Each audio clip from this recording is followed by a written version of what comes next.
A taxi driver has been found guilty of the rape of two young women who'd hired him to bring them home after separate nights out 2 years ago. Raymond Shorten had denied the charges, but the jury took a little over an hour to return its verdict and convict him.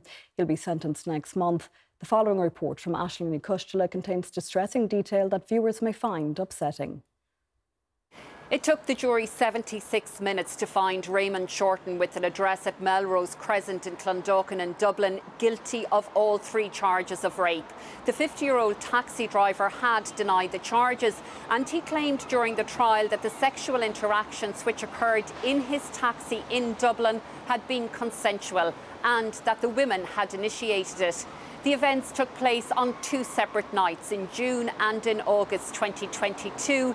The women were aged 19 and 20 at the time and did not know each other.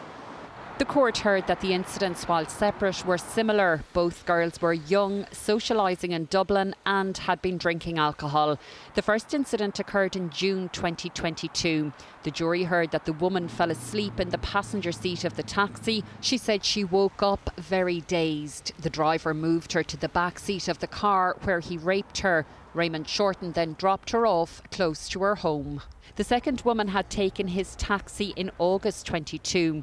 She had also fallen asleep in the car and woke to find the taxi driver raping her. She said she was in shock and did not know how to fight back.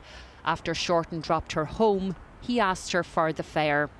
The taxi was identified by CCTV footage. It was leased by Shorten and he was the only person insured to drive it. The court was told that it was his job as a taxi driver to make sure each woman was safely home, but instead he preyed on their vulnerabilities. Justice Paul McDermott remanded Raymond Shorten in custody. He will be sentenced on the 1st of July. On that date, it's expected that victim impact statements will also be heard. Aisling Ní Custala, Virgin Media News. And if you've been affected by any issues raised in that report, support is available at the number on screen now.